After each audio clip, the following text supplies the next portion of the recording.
Perkenalkan, nama saya Prestia Tarigan dengan NIM 210306146. Baiklah, pada kali ini saya akan menjelaskan tentang proses pembentukan telur dengan dosen pengampu Ibu Insinyur Tati Widianasari, SPTMP, PM. Yang pertama adalah ketika terjadi reproduksi, ovarium mengeluarkan hormon follicle stimulating hormone yang berfungsi memicu pertumbuhan folikel. Nah, ketika folikel sudah makin besar dan matang di sekresi hormon LH, luteinizing hormone, yang mengakibatkan terjadi ovulasi, yaitu peristiwa jatuhnya sel telur yang sudah matang ke ovidu. Yang kedua adalah lalu ovum yang sudah matang tersebut tertangkap oleh infidibulum. Di infidibulum, sel telur tersebut akan menunggu sel sperma. Jika sel sperma bertemu dengan sel telur, maka akan terjadi fertilisasi.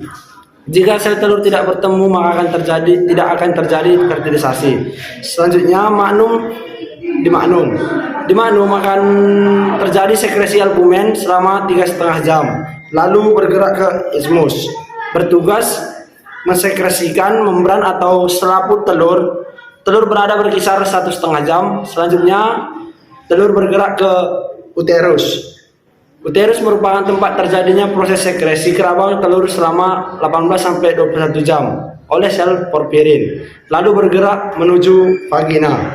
Vagina merupakan tempat sekresi kutikula ditimbun pada kerabang untuk mengisi sebagian pori-pori kerabang. Secara normal, telur tinggal dalam vagina selama beberapa menit, lalu menuju kloaka. Selanjutnya adalah kloaka.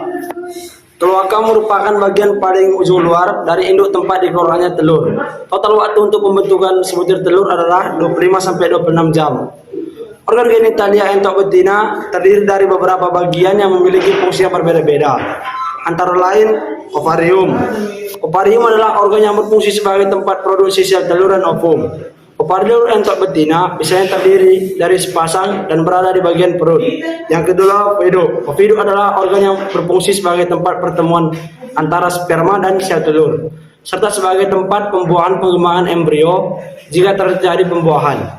Entok betina memiliki 2 ovidu yang saling terhubung dengan ovarium. Yang ketiga adalah uterus. Uterus adalah organ yang berfungsi sebagai tempat perkembangan embrio hingga siap menetas. Entok betina memiliki 1 uterus yang terhubung dengan ovidu. Yang keempat adalah vagina. Vagina adalah saluran yang menghubungkan antara organ reproduksi dalam dan luar.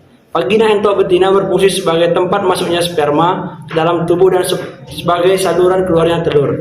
Yang kelima adalah kloaka. Kloaka adalah lubang yang berfungsi sebagai tempat pembuangan kotoran dan tempat keluarnya telur yang telah matang tubuh entok betina. Semua organ genitalia entok betina ini sangat penting untuk menjaga keberlangsungan hidup reproduksi entok. Dalam proses reproduksi entok, organ-organ ini akan bekerja sama untuk menghasilkan telur yang kemudian akan dibuai oleh sperma dari entok jantan. Setelah pembuahan terjadi, embrio akan berkembang dan menetas di dalam uterus. Kemudian telur entok akan keluar melalui kloaka.